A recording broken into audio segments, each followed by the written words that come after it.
for your own.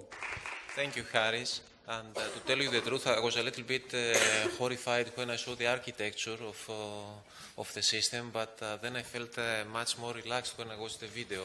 So there is a need for everyone to understand that personal health records are not something that is very easily designed and developed, and it requires a lot of knowledge and background, technical background, in order to make it possible for end users to experience services that are of real value to them. So having said that, I would like to ask the audience about whether there is a question to the speakers or anything that you would like to discuss with them. Dimitri, can I start? Of course. In fact, I have many questions and comments, but I will start with you, Sarper. You mentioned the survey that you run, and there are two main questions that I have. Since there are so many different subtypes of lymphomas, in fact, Haris mentioned cancers, and I will come to this later. So, did you receive the same type of responses from patients with a different diagnosis? Have you looked at that? In other words, if you have a patient with what we call aggressive lymphoma, diffuse large B-cell lymphoma, I will not be too specific to avoid confusion, but do you get the same type of feedback regardless of the underlying diagnosis? Snapshot that I've given you here is a sort of general answer. If you can split it, sometimes you don't get the same result. So the aggressive, you have different fears, different concerns, but it's not the same. But it's very difficult. As you can imagine, there are more than 80. Sometimes you have to have maybe at least 50,000 to be able to really compare all the sometimes, but 4,000. Thanks very much, which brings me to you guys. So I was really, what you think is really laudable. I appreciate it a lot. However, are you confident? I will shout. Are you confident that what you are developing and that your approach, which is rather generic, so are you confident that this one approach fits all would be valid across cancer types? There are very different things. Speaking as a hematologist, oncologist, I would say that there are very different things that are relevant from a clinical and lifestyle standpoint if you have breast cancer as opposed to when you have acute leukemia. Yeah, you're completely right. We saw that because even if you have just breast cancer and prostate cancer, and you need to discuss with clinicians what they need and what the patients need, you can see that they have quite different needs. Okay, so what we try to do is to acknowledge this diversity and identify several, let's say, apps that are more targeted to one case and more targeted to the other case. Certainly, you cannot create one platform that fits all. You can only make it as a placeholder, where more apps will be targeting specific cancer types. Am I allowed another question? Yes, please. So, again, I would like to ask you, Sarper, what about differences in responses from different geographical areas? In other words, I presume that some type of responses will be more or less similar, but what about the cultural background and the local context? How much does it affect the type of responses that you receive? Well, it is difficult to compare, but we feel because we do the filtering and the analysis, etc., and you can play with the data that you have. If we did this analysis maybe 20 or 30 years ago, we wouldn't really feel much difference. When it comes to the access issues, because everybody is now on internet and everybody knows what available therapies are, so and we are really pushing for the cross-border healthcare, which is not the case at this time. So, I mean, I have shown you two slides, one with Serbia and the other one with Germany, for example.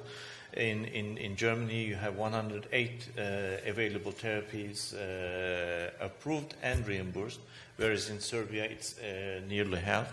And this also affects the patients as well. They feel a little bit depressed. They feel a little bit helpless in regions where they can't really get access to the drugs.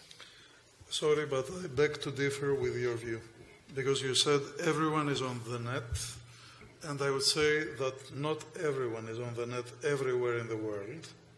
So we are having a rather skewed idea about what is happening.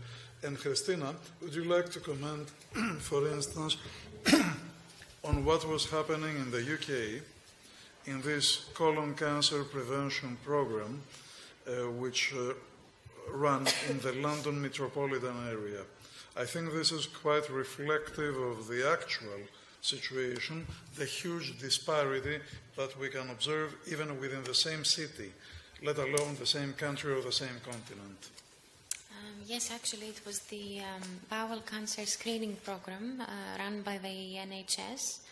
And what happened was that patients who completed the 60th year of age... Individuals, not patients. Yes, sorry, individuals. Yes, that's right. Healthy individuals. Yeah, healthy individuals were asked to complete a kit and send it back for results. Within the kit there were, of course, directions. There was explanation of the background to this effort and so on. But this was not explained by the doctor. It was all sent by mail, and the sample was sent back by mail as well. So what they found when they ran the results is that in the London metropolitan area there was great diversity, of course. So essentially the good areas, the higher socioeconomic class areas, all responded. There was a very high response rate, about 80%, whereas maybe in the eastern part of London, lower socioeconomic classes had about a 20 or 30% response. So this means we gather from this that there might be a health literacy issue, and there might even be, I don't know what you could characterize it, but it just might be panic that essentially you receive a letter and it says that you are now you're at risk of developing bowel cancer from the ages of 60 to 69, and there's no one there to explain it to you. So sometimes a person can be more than the internet, I think. I'm a psychologist, so this is my comment, I think. So Dr. Diler, you had a question, I guess. Yeah, a question and maybe a concern for the I manage cancer. So, I mean, there's a huge issue in European countries to integrate the data already. So do you have a sort of succession planning for implementation? Because, I mean, for example, patient records in Germany cannot automatically be taken by a UK hospital and be analyzed when the patient is transferred. And the second thing is that my brother is a psychiatrist at University of Pittsburgh, and they're working on a program. I mean, I see that the patient has to fill in a form or a survey of the psychological issues, most of the times it is very difficult, because when people are depressed, they either are not engaged in filling the forms, or they don't give you the right information so that the physician could really analyze the real status of the patient. So they are just with these gadgets and things to see at the hospital or at the houses where they live, their physical status, their heart rates, etc. They make a sort of algorithm so that they can see if the patient is have a lower mobility and lower grade of depression or not. So would that be integrated maybe later on, because otherwise you won't get the real picture of the patient? Thank you. Okay. So to answer your first question, how we perceive designing those apps is that indeed the patient by himself has to enter a lot of information. What we saw is that when you say to someone that possibly if you enter those data are going to help you or are going to help others, what we saw so far, okay, because it is right what you said, what we saw is that they do it. Okay, if they think they will help them, for example, a parent will do everything for his child. Okay, he will feel whatever you tell him, he will do everything. So this is one fact. On the other hand, we have, although we rely on a patient entering by himself the data, we have a real nice data management layer where that can be connected to any hospital system. Of course, as you know better than me maybe, the problems are not technical problems. Usually to get the data from a hospital, you have other problems. So the technological solution is there. As soon as other problems will be resolved, we are ready to get the data from really anywhere.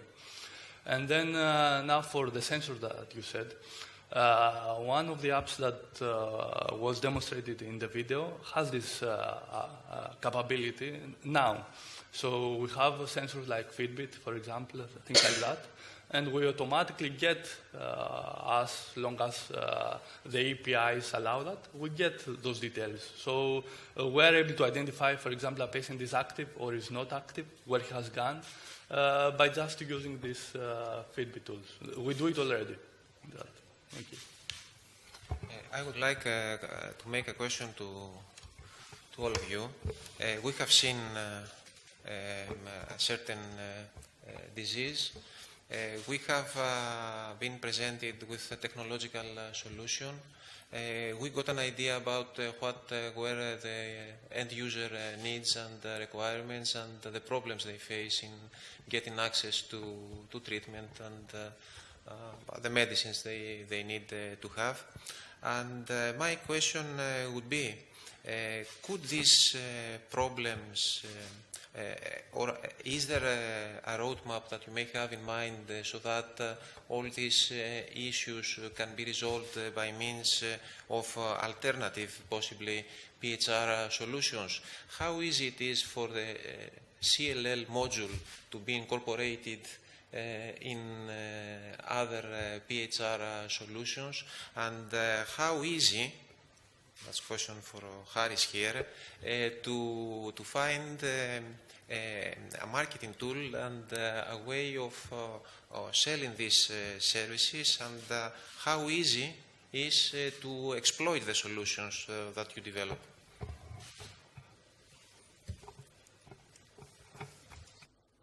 Well, I mean, I could comment on that, is that I already told in my speech that only 3% of the people and the institutions are doing different things.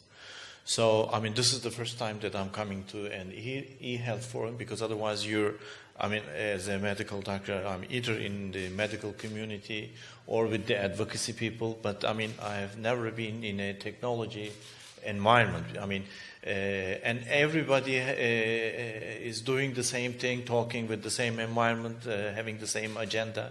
So now I can see the disparities, and then with the disparities, if we can just sit down together and sort out a common agenda, I think we can start having a same strategy to solve the problem. I mean, in general, I can comment like this.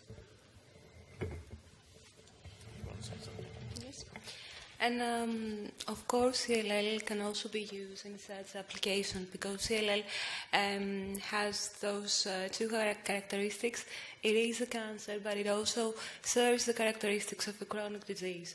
So you can implement both of those characteristics. Of course, as you previously said, adjustments have to be made. It all makes sense, but yes, it would be very good to do that.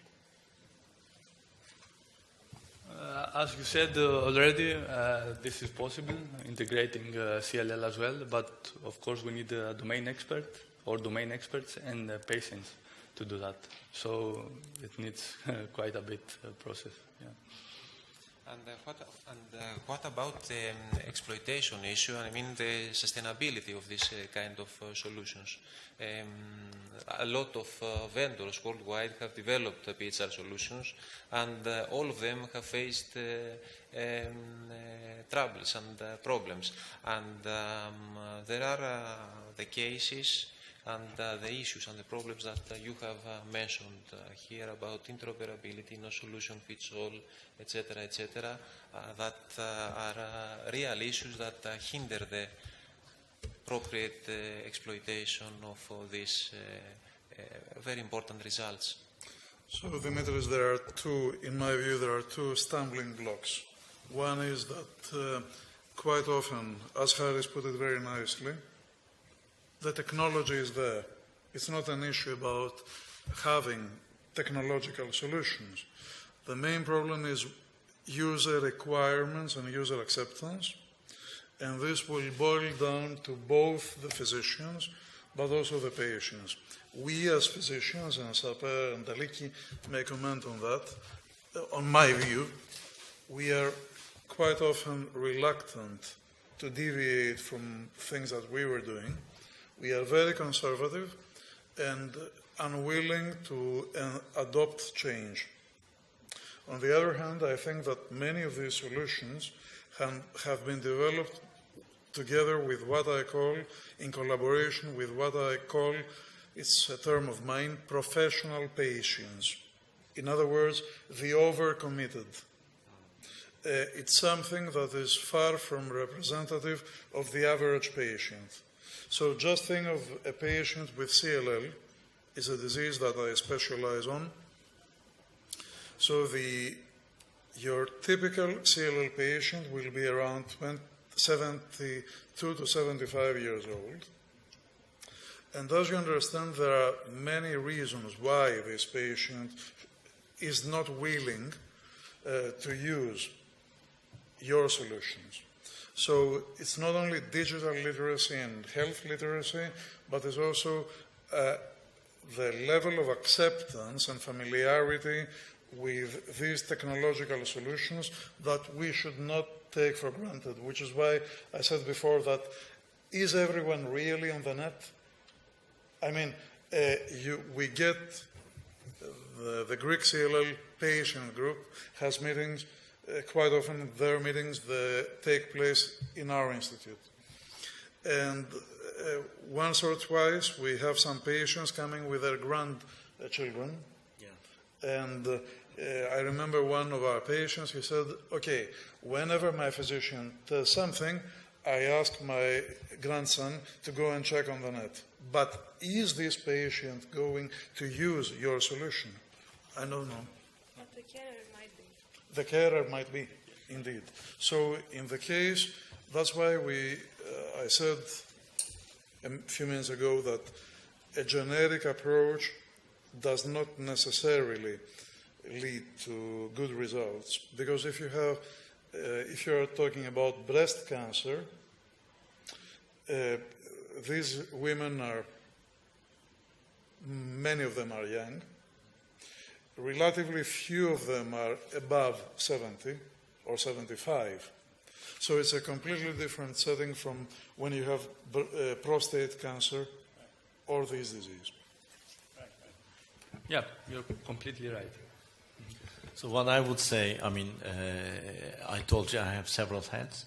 I can look at the issue from both from the medical side as a doctor and as an advocate.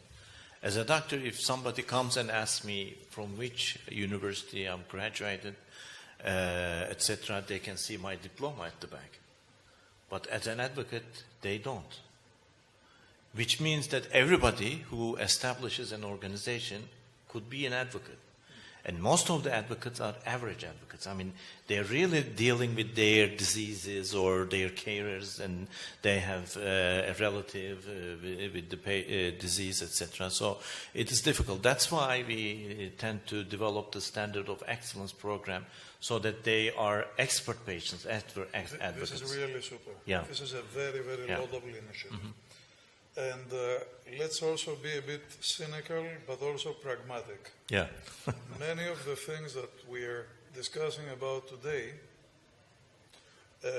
became a necessity only because we have expensive drugs. Mm-hmm. So until a few years ago, very few people around would care about what a patient with CLL would really need, because there were cheap drugs for this disease, ineffective but cheap drugs. So you were unfortunate to be diagnosed with this disease, period. Today, when the cost of treatment can exceed 80,000 euros per year, and it can be per life, this creates a very different scenario. Very true, very true. Okay. Is there any question from the audience? No. So I would like at this point to thank you all. We are going to make a 15-minute break, and then we continue with the second part of the session.